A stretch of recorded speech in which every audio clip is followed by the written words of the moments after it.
Yo, me again. Right, so I read Raymond Carver's Will You Please Be Quiet, Please. Did I like it?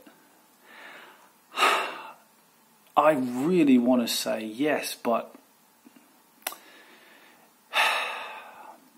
I'll tell you what, I liked the beginnings of his stories, because, would you please be quiet, please? It is a book of short stories, just, if you didn't know. And so what you're going to get is, I think it's about 10 or 12 short stories. I'm not exactly too sure. There's a lot in there. And I love the way he begins. He uses the English language so simply and so well, so it's very easy to understand. There's no flamboyant words. It is what it is. It's very simple. It's very direct. It's very, very readable, very understandable. And I love the way he sets up every scenario, especially his first person stuff, and you get the feeling that as you go along in the stories you understand who the character is more and more. A lot of the time he's doing that within the scene, which is really awesome, and I found that my mind was slowly figuring out who this character was, rather than just being told immediately, this is a 21-year-old artist from Canada and he wears a hat every day. It just goes straight into the story. As you're reading, you figure, oh, he must be about 22. Oh, it's a guy. One of the stories, I think it was the first one, it's called Fat, and it's in first person, and he writes I all the time, and I just thought it was a man, and then about halfway through the story I understood, because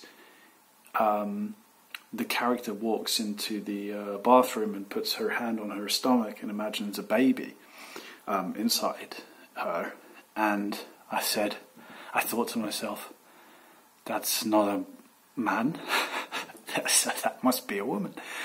So, and then it becomes obvious next that the character's a woman, but the whole way through half of the story I was thinking it's a man, so I had to go back and read it again. You could say that was a bad thing, but I think it's really cool that he does that. The way that he sets the characters up and draws you, grabs you, just grabs your neck and just pulls you into the story, and you're in there and you're figuring it out, and it's gripping. I really loved it. Now, here's what I didn't like.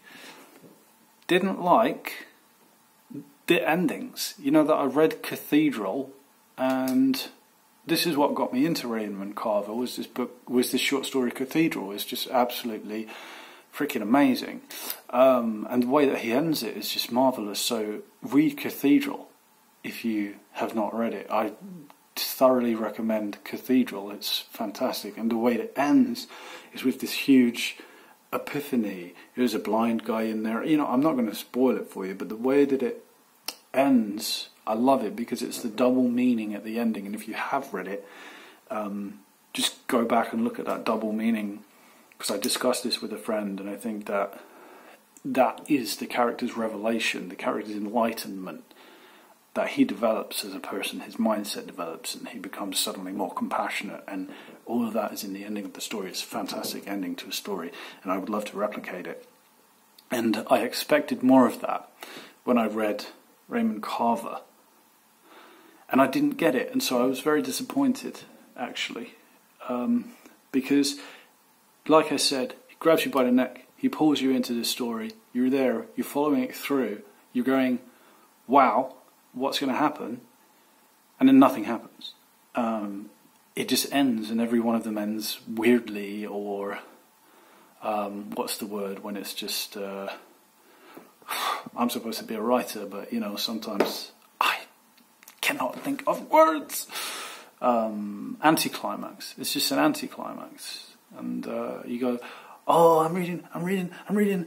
Oh, disappointment. And by the end of the book, You know, like after I figured out that that's how he was going to end every story, I just kind of skimmed Reddit, to be honest. I just went, you know, I'm not really into it. Like, I know, like, why should I get hooked in if, you know, he's not going to give me a good ending? So, you just don't. So, Raymond, you fucked up. Because, you know, if you can't fulfill the promise, don't set it up. That's the lesson for today. Take it how you will. So,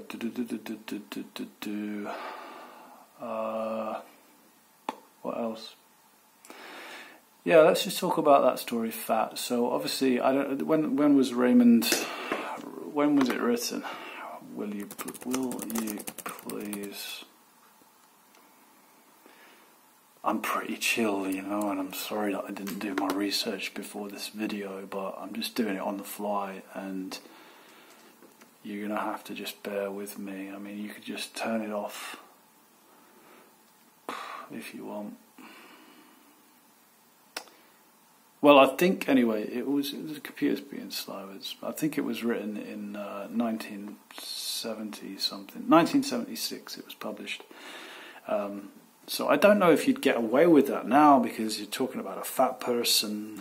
So I mean, that could be considered quite offensive in today's current society. I think it might go down as a bit of an offensive story and offend some people. Now, I personally don't mind it. I think take it how you want. I think if something offends you, get over it. But a lot of literature then is exactly that, would be filtered or not published because it was too offensive. So, yeah, I mean, do I think it's offensive? Yes. But do I think it should be published? Yes, because, you know, it's a piece of art and we all have the right to express whatever we want to express. Well, do we? Oh, I've entered into a huge debate and I really don't want to go there. I just want my own personal freedom of speech, to be honest with you. And I know some people are freaking crazy and say a lot of fucking weird shit.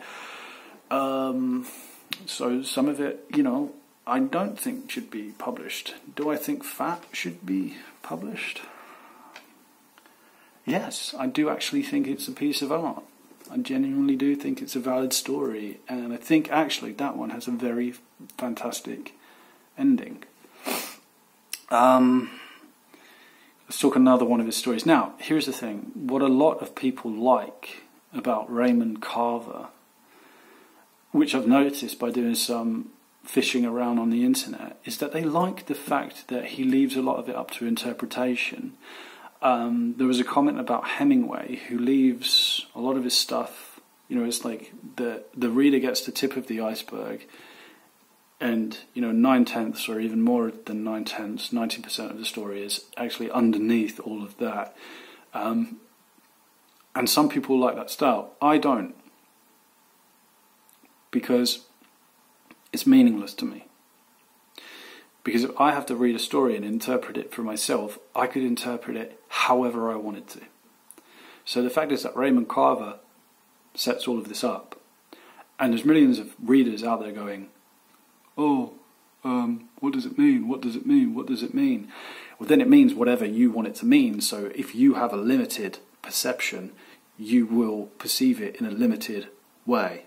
So, you know, I want literature to open my mind. I want literature to tell me something new. I want literature to implant a new perspective into my brain. And if everything is left up to interpretation, if I have a limited interpretation, I will see a limited story.